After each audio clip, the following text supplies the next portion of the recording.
My name is Khalid Albedwawi. I'm heading the UAE Strategic Reserve in the company of Silal. Silal considered to be one of the premium company contributing to the food security aspect of the whole country. It's actually supporting also the UAE's local produce and on the same time managing the UAE, the country food strategic reserve. And it's one of the companies actually owned by Abu Dhabi Holding, which is the largest holding company existed in the region. And today I'm honored, since I'm actually a proud board member of the food cluster in UAE. And I will be actually, before I introduce the panelists, I want to give you a brief of the context and the objective of today.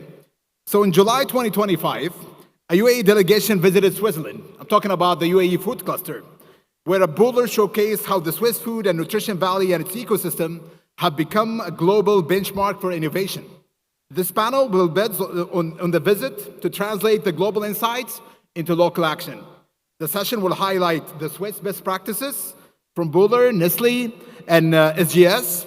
It will also explore how the UAE actors, Silal, GS1 UAE, can anchor those lessons and learn from it, and will conclude with a clear calls to action for the UAE food cluster. And I want to just give you a brief of the remark or the main framework of this particular panel. Switzerland leads in food innovation, but our task today is to go beyond admiration. The question will be, what should we do in the UAE so we can make the cluster globally competitive? And I'm going to start with introducing our panelists. So we got Mr. Ian Roberts, a CTO for Bühler, and we got Mr. Sahil Majeed, a technical manager of food product certification and compliance from SGS. We got Ms. Rania, a VP of research and development and innovation in Nestlé MENA. We got Rami Habbal, a CEO of GS1 in UAE, and Mr. Yousuf Saleem, a managing director of Barakah Dates. So the first question will go to Mr. Robert. Mr. Robert, the question will be, from your experience in building the innovation food cluster, what makes Switzerland food ecosystem successful, especially in the role of platforms, startups, and industry academia collaboration? Very good. Look, thank you so much for the question, and thank you as well for the opportunity to talk here. It was wonderful to meet so many of you on the delegation, and it's incredible to feel the passion and the commitment and the drive here. If I think about Switzerland, Switzerland's a very unusual place. So Switzerland is, every year, it's held up as the #1 country for innovation, so innovation per capita. But it has a unique constellation, I think, that has enabled Switzerland to become a leader in the food space and the food ecosystem. So there's a very strong education system, there's excellent universities, and many of us, I mean, we have funded shared professors between Bühler and Nestlé and others in those institutions to make sure that there is a pipeline of very strong talent coming out. In addition to that, you've got some of the world's leading food companies there. And those food companies, it's not only that they have a commercial headquarters, they have R&D centers and capabilities that attract talent and develop talent coming out of universities into technology leaders and R&D leaders for the food industry around the world. And they're networked globally. And those companies know how to manage global supply chains, global production. And this is something not to be underestimated.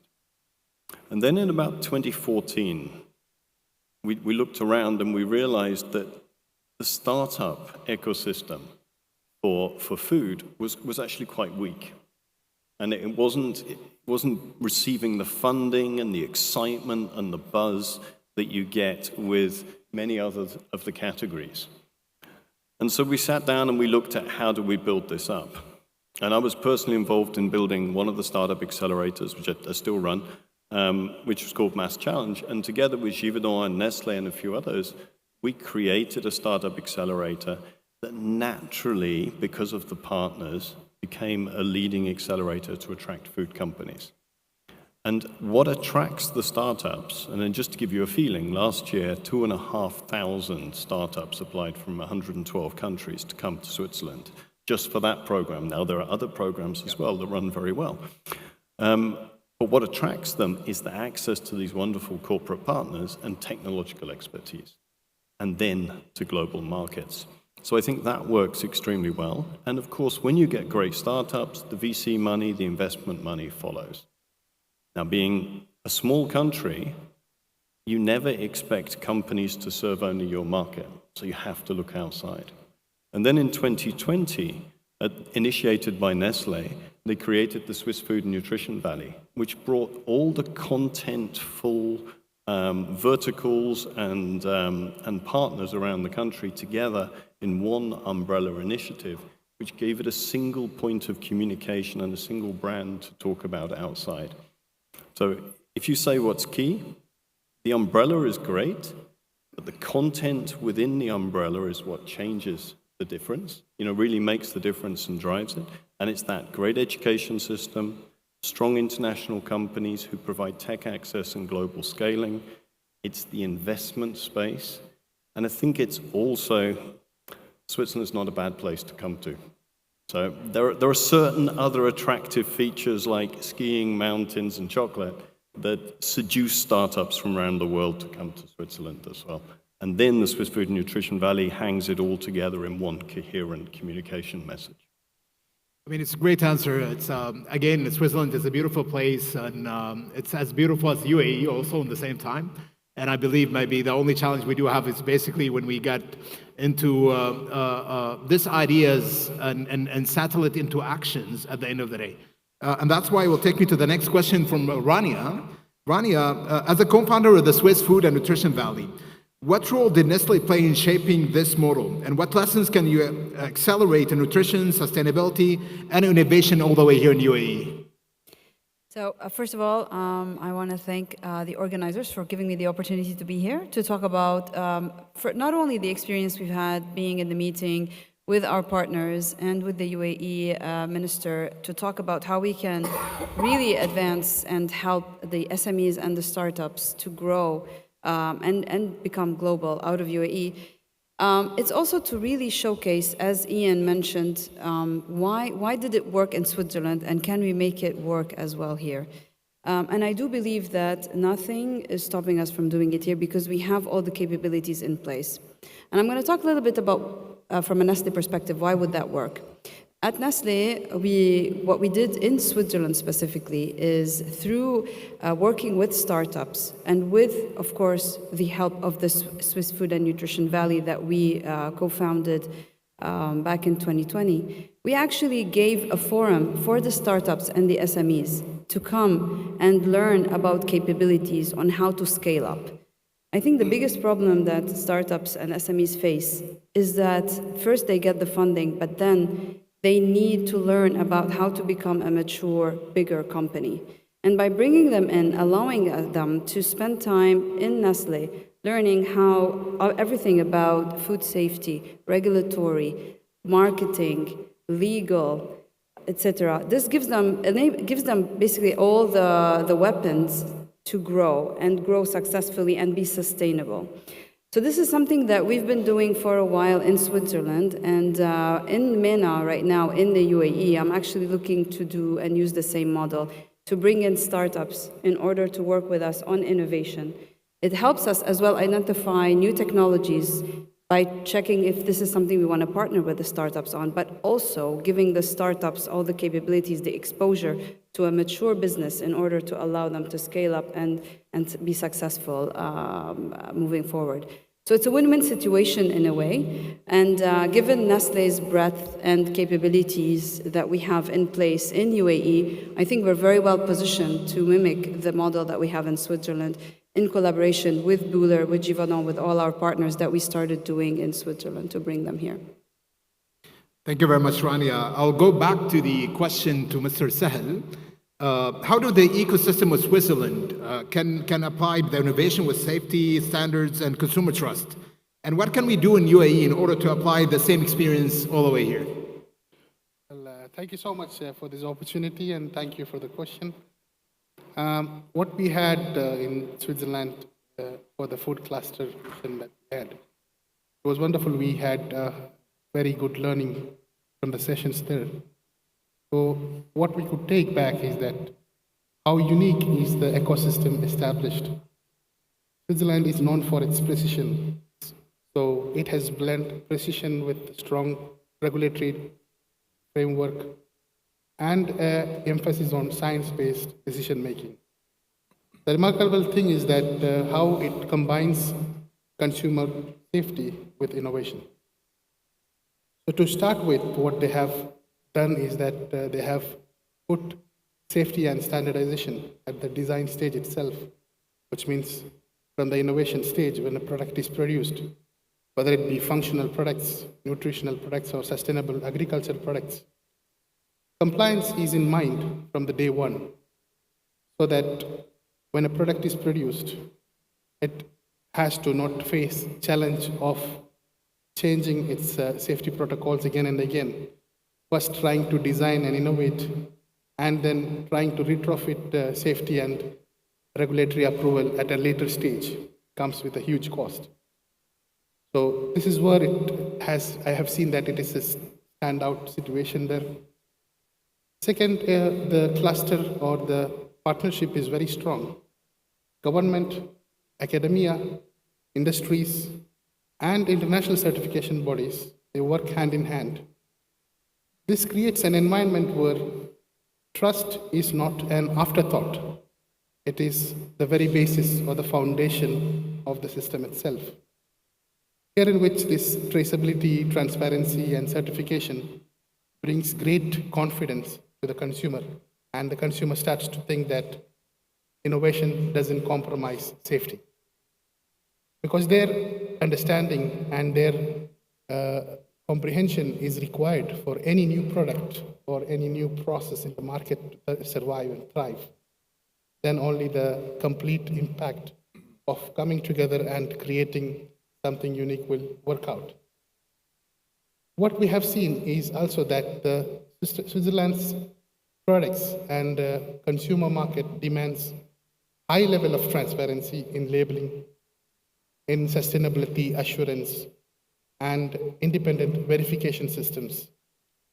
So when a product is launched for its purpose, any claim is made, how that can be brought trustworthily towards the forefront of the product to the consumers, and how this can leverage the business further to enhance its progress towards the future.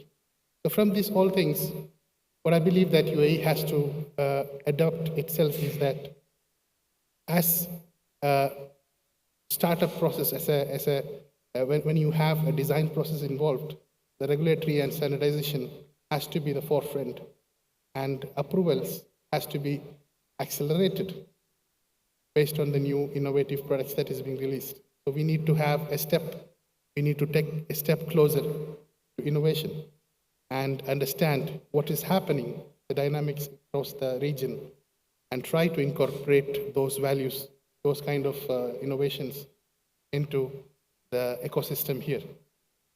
Secondly, the transparency and the certification, like it goes for organic certifications, halal certifications, and GMOs and various others. So what happens is that normally companies and entities who are doing it on a religious level, on a very strict level, on a measured level, they are sometimes being undermined by the activities and claims made by food companies that are even checking the sustainable growth. It's exactly, Mr. Sahil. I mean, when it comes about the Swiss model, we have seen like the huge amount of collaboration and cooperation of different type of parties together, which helps basically to enhance, to develop and improve the industry when it comes about the food and the food security of the country at the end of the day. And that takes me back to the same experience that we had in the company of Silal, where we connect both farmers, innovators, retailers, distributors. Everybody's actually working together in order to achieve the same goal at the end of the day. And it will take me back to the Mr. Yousuf from Barakah Dates. And we know the dates production is such an iconic and it's related to the heritage of the UAE and the legacy also at the same time. How do you apply basically the production of dates and you connect it to the new technicalities and innovations and try to develop and improve it in order to accommodate the new requests basically and the demands happening in the market locally and globally? Right. Thank you for having me on this panel, and good to see our Switzerland colleagues here again. A good question. Coming to the dates industry, a lot of people a lot of the industries and other consumers, when they look at the dates industry as an industry per se, it's looked at as a very primitive type of an industry, which may have been a fact quite a few years ago.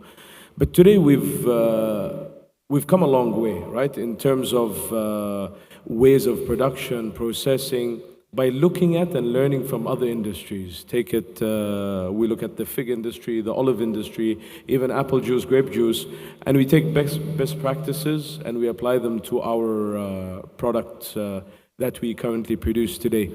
And for the last quite a few years, dates has been having a moment, quite a large moment, a long moment.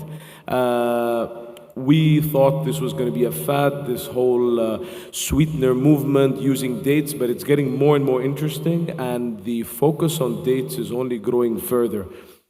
Traditionally, dates were consumed as a whole fruit.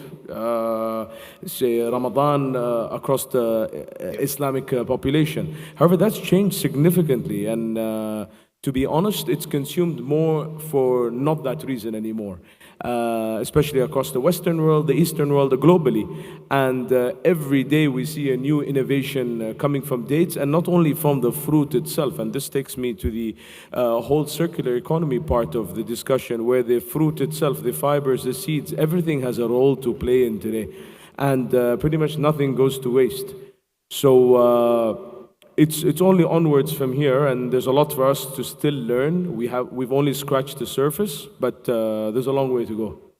Yeah, if we're going to be like more practical when it comes about, for example, the Barakah Dates, I want to ask you, like, which partnerships will help to accelerate the journey of the company, and if you want to apply basically the model of the food cluster here in UAE. So our partners sitting here on the stage are part of the food cluster, and we have something to do with each and one of them today, right? And even before the whole food cluster organization started, we work hand in hand with most of our partners in Dubai. We try to source locally whenever we can, whether it be packaging material, whether it be even, when it comes to tech, etc., the partners have bases in Dubai. We work with them.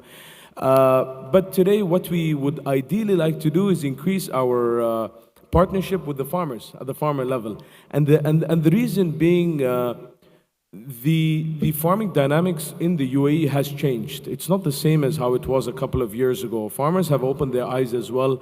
They are looking for, they're actually more interested to farm better value dates, let's just say that. Dates that give them a better return.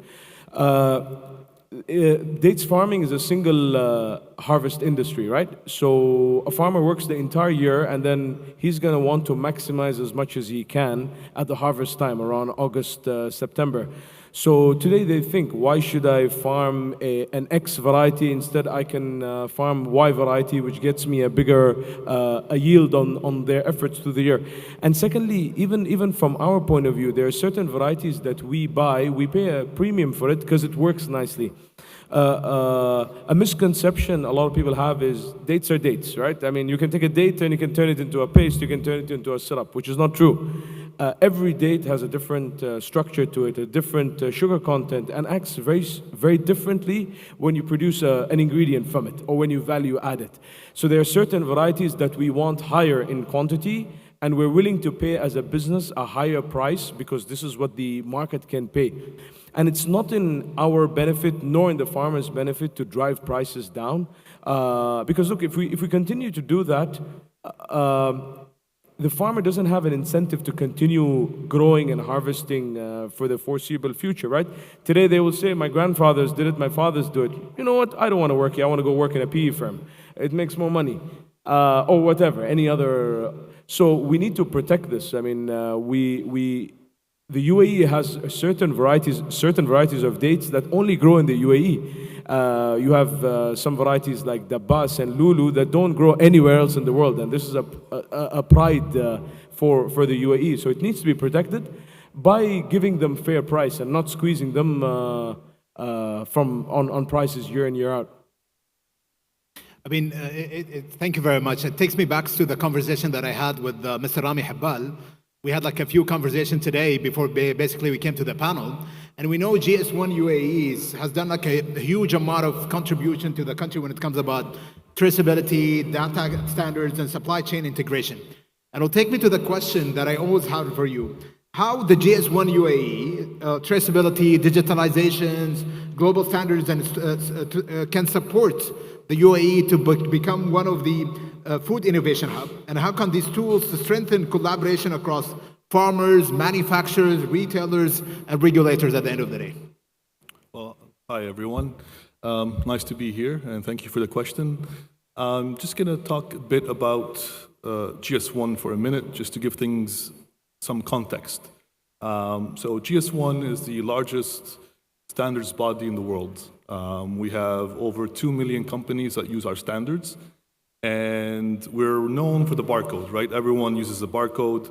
You scan it when you're in a supermarket, and this is where we came from.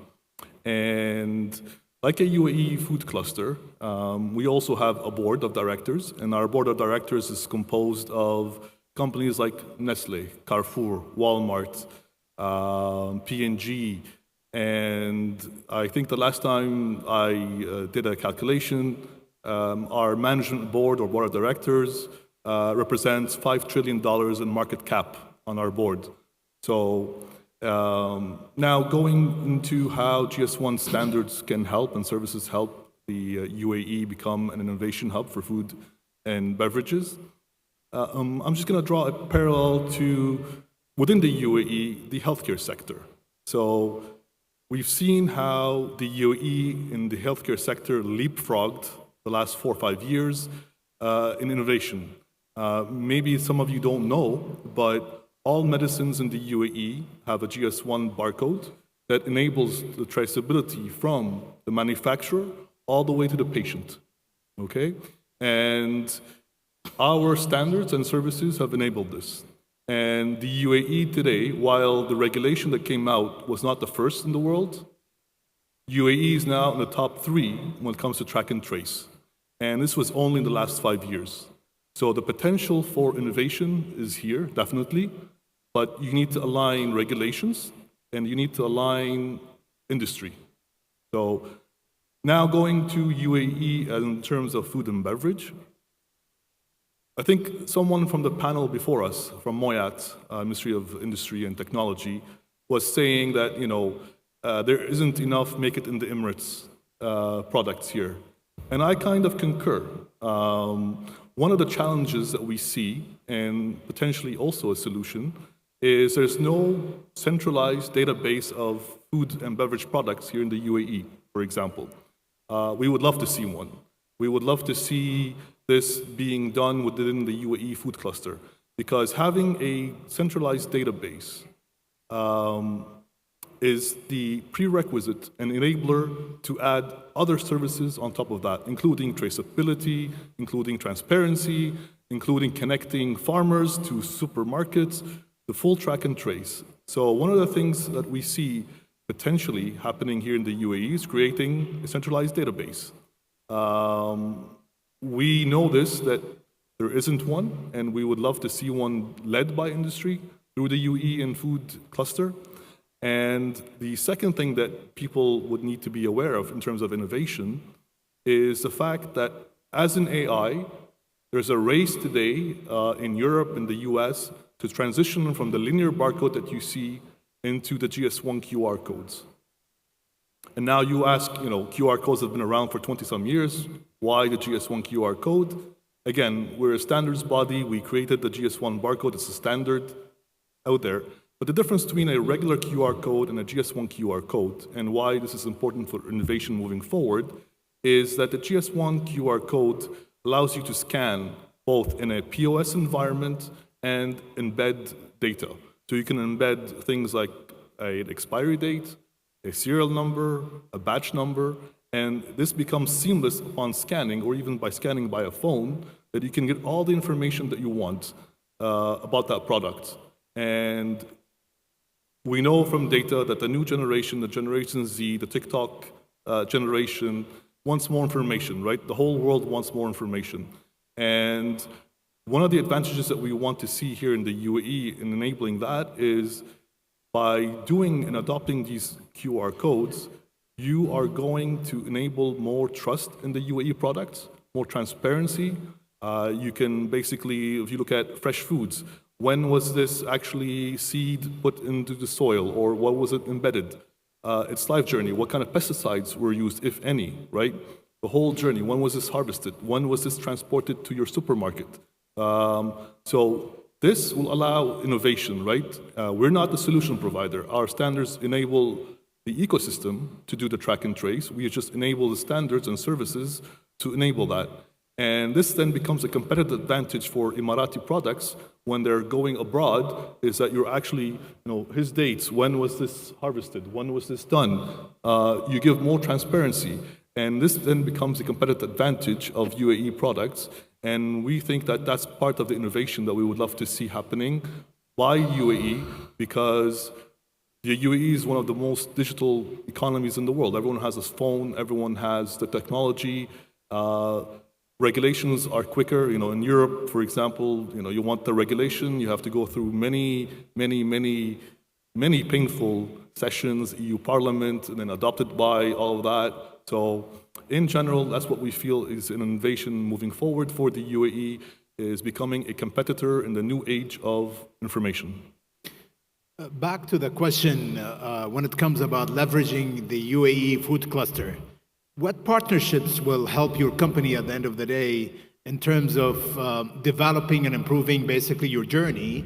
Are you going to be more connecting to SMEs? Are you going to be connecting to government regulators? Do you want to be connected with the technology providers? Can you talk more about the leveraging the UAE food cluster partnerships within here?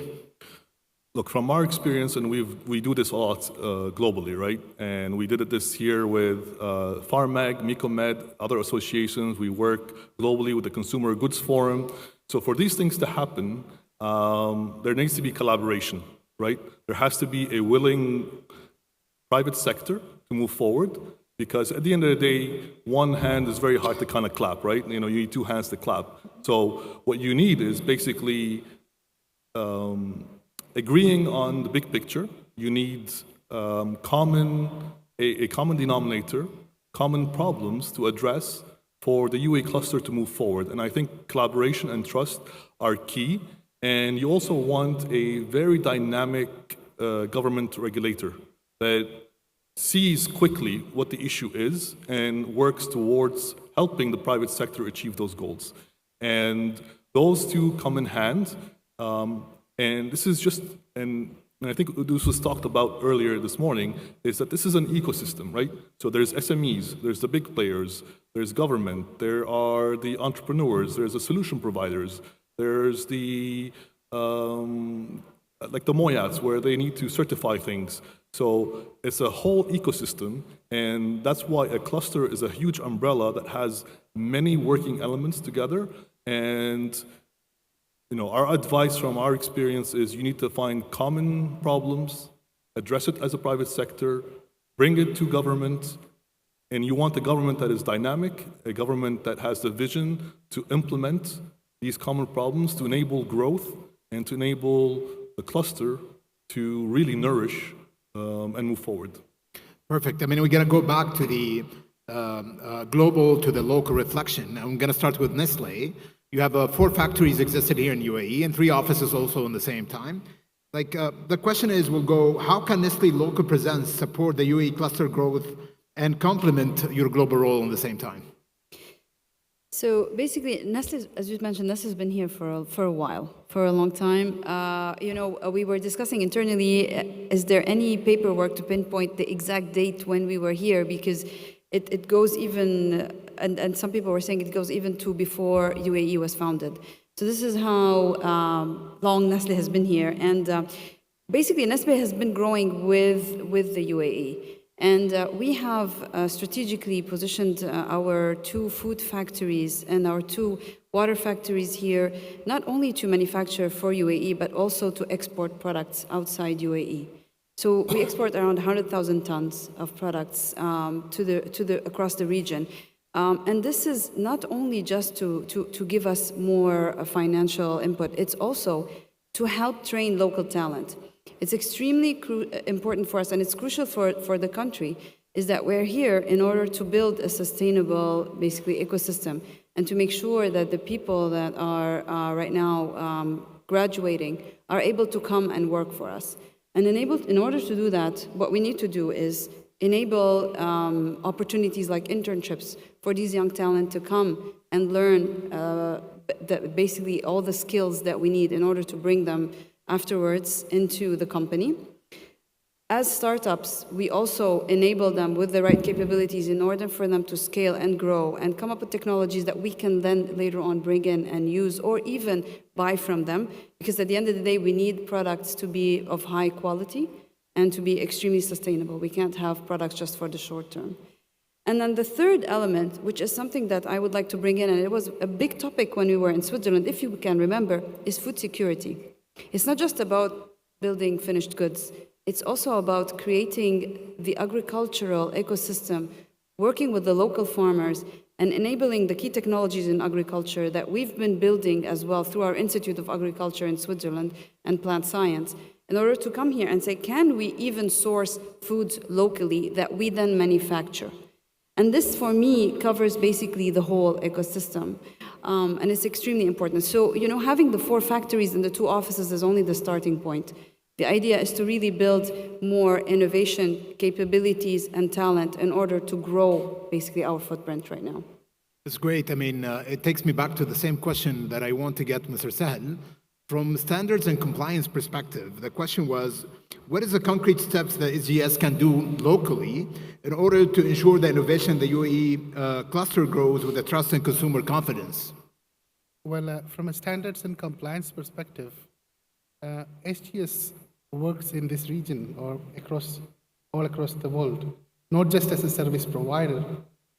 We are a strong collaborator. We work in strong partnership with the regulators, the industries, academia, and the innovators. What we do is that we help them adapt their innovations, their technologies, into these regulations that exists. And we come up with an early information, early signaling where it is required to fit themselves, to adapt themselves into the regulations here. We are a formidable force in the field of standardization, certification, testing. In this region, we do have the largest multi-lab for food dedicated with all the advanced equipments like IRMS and molecular level testing, which facilitates authenticity detection, food fraud detection, and is also becoming the backbone for science-based decision-making when it comes to consumers' trust. Whenever the innovation comes into picture or whenever a new product is released in the market, the main question is, how do the consumer treat it? And do they believe what you say? You have a story that you need to share, and you need to say that you're sustainable. You need to say that you have all those values instilled. Consumer believes in certifications and enhancing this transparency through the auditing, certification systems, testing systems. We bring in this capability altogether. We have technical capabilities who are global expertise, having knowledge of GFSI requirements and global requirements with the insight of local perspective. This accelerates the regulatory approvals and brings products faster to the market, and also avoids time-consuming process of retrofitting the safety again and again. So what I have to say also is that transparency in certification when it comes to all these food safety requirements or sustainability, or whenever we say about those product requirements, is that emphasis on partnership with academia, government, regulatory authorities, and the industry is very important. And they have to come together to have a platform where this process is enhanced and quickened and smoothened. Thank you very much, Mr. Sahel. It takes me back to Mr. Robert. You have showed us an incredible Swiss ecosystem, food ecosystem all the way in Switzerland. And the question will come right now is, what Bühler can do in order to support the UAE food cluster when it comes about exchanging knowledge, getting basically more capabilities and building partnerships in UAE? Very good. Look, I think first thing is really important to say is that what Switzerland has done is in a Swiss context and suits Switzerland. Okay. It's not the magic answer for everything. There are elements that are transferable. There are great opportunities to learn. But when you visited us, we learned a lot as well. And don't imagine it was one way. We always learn through discussions. So I think what Bühler's always done, I mean, we have many customers in the room. We've been operating for 165 years, building the most energy efficient, OPEX efficient, high-scale production lines for food companies that exist. You know, over 2 billion people a day eat products off Bühler lines. But it's a huge amount of experience. Now, I think there's two aspects in there that are important. The first one is that connectivity and exchange of learnings from other ecosystems around the world. Not a copy-paste, but what is important to adapt to a local situation to make that local situation as vibrant and successful an ecosystem as possible. And I think the second one is, how do we make sure that companies that come here, you know, particularly startups, they underestimate the capital barrier. They underestimate what is necessary to build food production plants that are going to give them viable businesses where they can sell products on a cost-effective level. And I think there we can play a very key role in supporting that. I think the engagement with local academia has to be increased, and that's very important as well. So we would like to take all our learnings, be it from Switzerland, be it from what we do in the US, for example, or what we do in Latin America, or what we do in Singapore, or what we do in China, and say whichever elements are suitable and should be used here, we would share those, and then we would work locally on setting those up. That's great. I mean, we reach almost to the closing session. I'm going to ask a question, and I need basically a short answer from each and every single panelist. In one sentence, what is the single most important action in the UAE food cluster should adopt in today's discussion? Start with Mr. Robert. Start with experiments.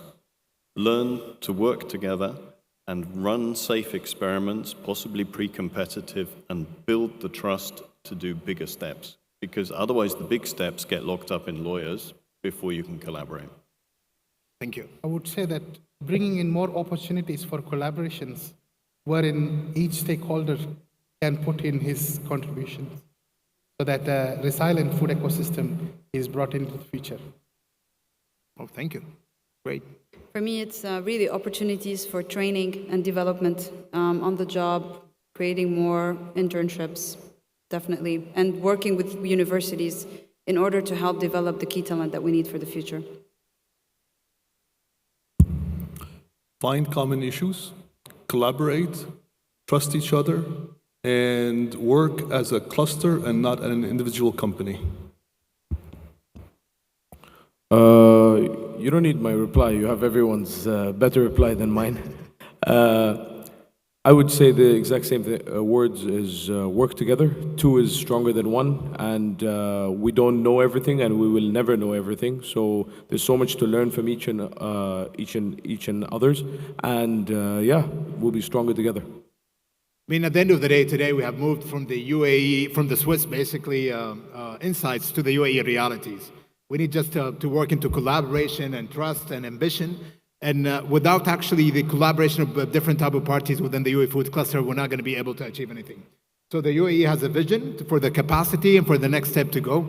Thanks everybody for being here. Thanks for the panelists, and thanks for everybody attending.